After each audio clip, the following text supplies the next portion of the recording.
Hey guys, Jason here. So imagine being so convinced that you're possessed and that priests are brought in and not doctors. Imagine screaming for hours in voices that aren't your own while tape recorders continue to roll. And imagine dying at 23, and not from demons at all, but from dehydration and starvation. Now that's the actual story of Anneliese Michel. She was a young woman from Germany whose death in 1976 became one of the most infamous possession cases of the 20th century. Now, the Catholic Church called it an exorcism, and the court called it negligent homicide, and the world still argues about it to this day. So Anneliese Michel was born in 1952 in a small Bavarian town. She was a devout Catholic and obviously raised in a strict Catholic household. She went to church every Sunday and prayed daily. But then at 16, something changed. She suffered her first seizure, and doctors diagnosed her with temporal lobe epilepsy. Now, a condition like this can cause hallucinations, strange voices, and intense spiritual visions. A feeling of being possessed or even controlled. So she was actually prescribed medication, but the visions, they didn't stop. If anything, they actually got worse. And then by her late teens, Anneliese began reporting these terrifying experiences. And what she said demons whispered to her. Figures with these grotesque faces appeared at her bedside. Now, her body actually refused to enter holy places. She smelled sulfur when no one else did, and neighbors recalled her eyes going black during these crazy fits of rage. Now, her parents even said that she would bark like a dog for hours and hours on end, and she destroyed rosaries, holy water, and even crucifixes. At times, she even ate insects, coal, and even her own excrement. Now, doctors would consistently insist that it was epilepsy, mixed with psychosis, but the family, they believed it was actual possession. And in 1973, the priests agreed. So the local bishop authorized Father Arnold Rentz and Father Ernst Alt to perform the rite of exorcism. And so began 67 exorcisms, each one lasting hours and hours. And guess what? They were all recorded on tape. Ich bin Nero. Ich bin der Dritte im Bunde. Noch mehr.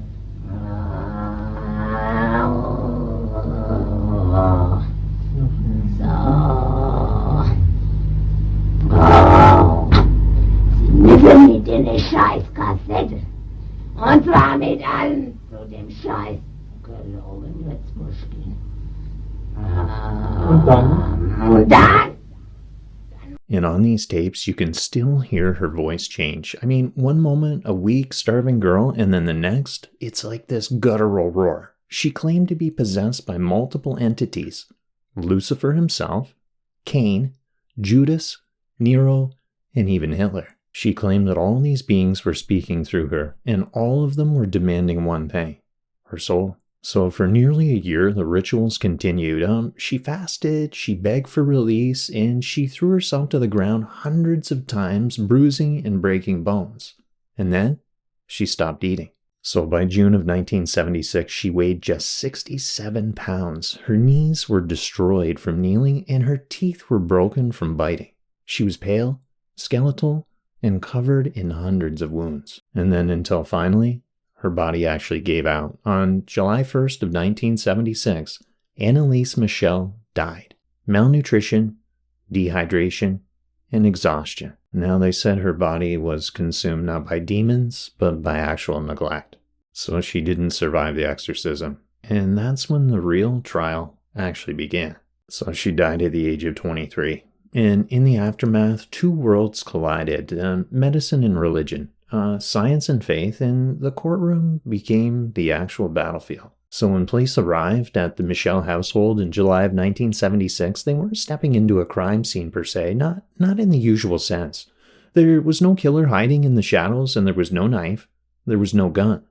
But they did find a young woman emaciated to the point of looking skeletal. Her knees were battered, they were covered in bruises, and her teeth were chipped and broken. There were 67 exorcism tapes that were stacked neatly as evidence, and the autopsy itself was very clear.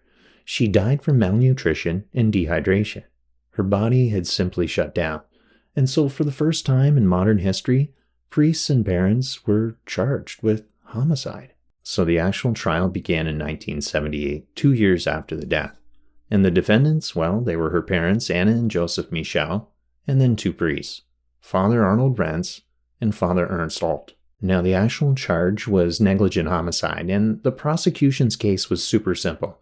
Anneliese was mentally ill, and she had epilepsy and psychosis, and doctors, they prescribed medication that she simply stopped taking.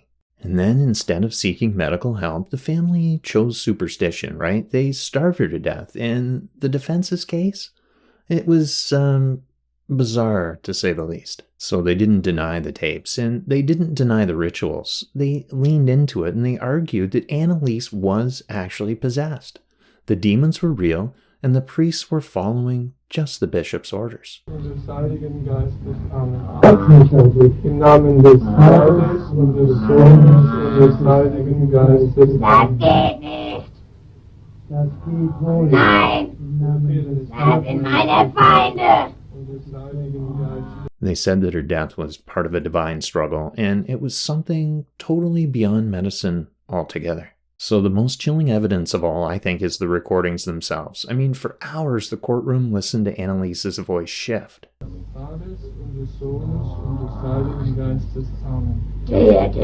gibt noch mehr. Und das sollte wie die Rotznase. Noch mehr? Wo, überall?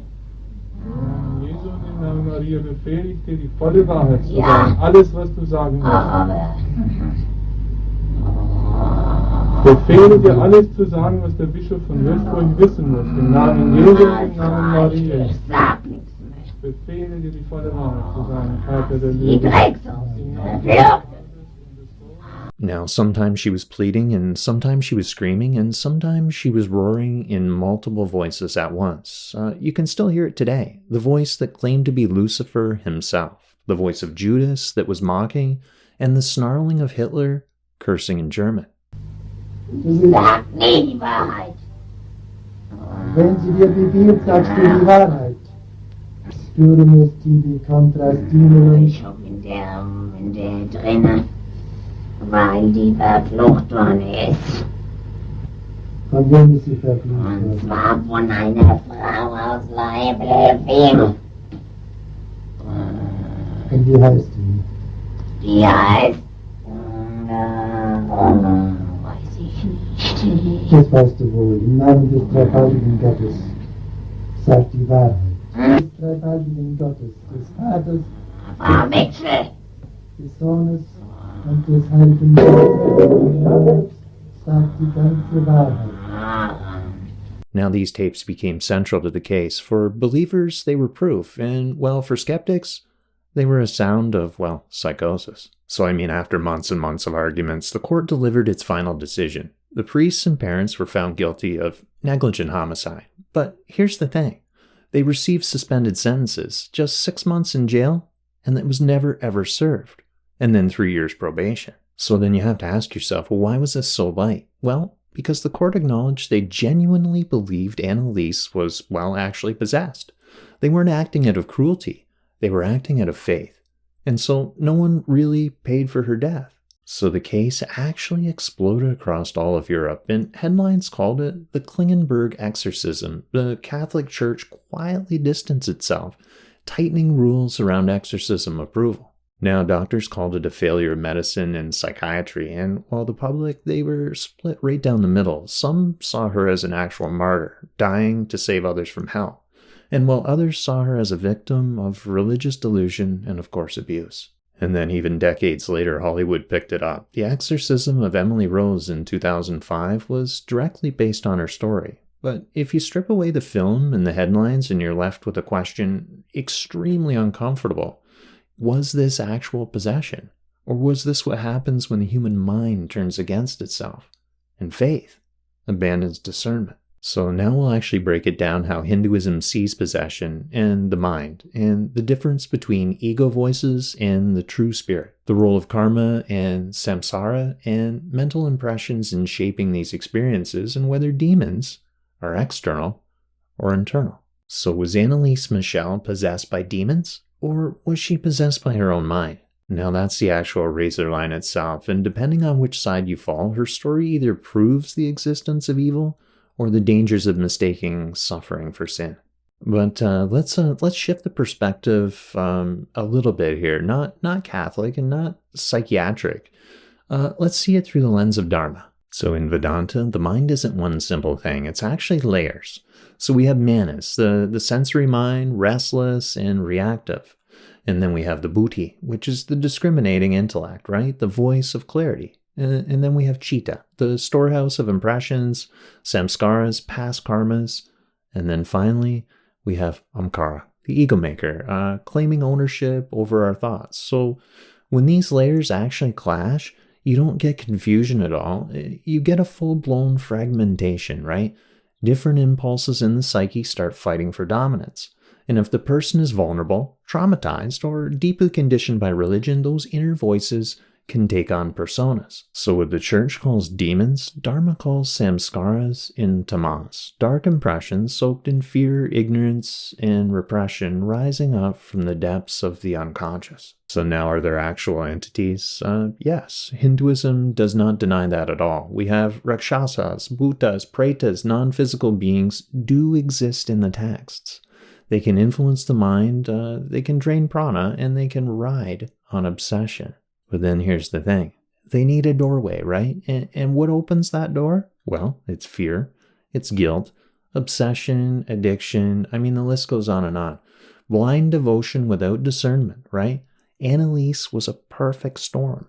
Neurological disorder, epilepsy, religious guilt, isolation, and strict dogma telling her that dark thoughts meant damnation. So her psyche created a stage, right? And the demons walked, well, right in. Whether they were purely internal or, well, partly external, it almost doesn't matter. The effect was the same. Her identification with the voices became complete. She no longer saw herself as the witness. She actually then became the battlefield. So the Bhagavad Gita actually describes 3 qualities of mind. Sattva, which means clarity, Rajas, which mean desire, and then the tamas, which is darkness. And when tamas dominates, the mind will cling to delusion. Fear becomes worship, and destruction feels holy. The person mistakes bondage for devotion. Now, Krishna said this. He said, that which is undertaken from delusion without regard to consequence, loss, harm, or ability, that is tamasic. Now, Anneliese's endless kneeling, starvation, self-destruction, these weren't acts of liberation at all. They were tamasic rituals mistaken for sacrifice. So what was the real possession here? Not Lucifer, not Judas, not even Hitler. The real possession was ego fused with delusion. Ahamkara, mistaken identity, claiming these voices are me. I am damned and I am lost. And that's the greatest trap, because once you believe you are your thoughts, the war is over. You've already surrendered to the wrong master. Now, demons may be real, but the deadliest demon is the one in your head that says, I am not the witness.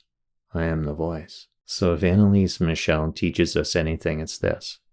When you mistake the storm in your mind for who you are, you've already given the demons a name and an address. So the Gita says this, the self is not killed when the body is killed. The self does not kill, nor is it killed. Now that there is the anchor. Awareness itself is untouched. It's unstained and it's unbreakable. Now the problem here is that we forget. And Anneliese forgot. Her family forgot. The priest forgot. And they mistook the noise of the mind. The seizures, the voices, the hallucinations as something ultimate. And once you believe in that illusion, it grows teeth. It feeds on your faith, and it will eat you alive. So exorcism is in Latin words shouted in a cold room, and it isn't holy water, incense, or ancient rites. The real exorcism is actually self-awareness. The moment you see a thought rise and say, that's not me, that's just a thought. And the moment you realize, I am not the voice, I'm the witness of the voice. And that's when the demon loses its grip, because the demon was never in your body. It was in your identification. So Anneliese's tragedy shows us 3 things. Fear becomes reality if you're told every dark thought is demonic. you'll start to live it out. And then faith without discernment is extremely dangerous. Blind devotion can harm as much as it heals. And of course, awareness is liberation. The witness state, the Atman, it doesn't get possessed. It simply watches, and in that watching, the illusion dissolves. So here's the real Dharma lesson from this. Stop bargaining with your thoughts and stop fighting them. Stop fearing them and just watch them and let them pass. Because the moment you remember you are the witness, even the darkest voice loses its power. In Advaita Vedanta, we say this: the self was never touched. And that's the teaching. That's the protection. That is the exorcism. Anneliese Michel died believing she was possessed. But the truth is she was never the voices, and neither are you. The witness has no demons. The witness only watches. Thanks for listening, guys. Namaste.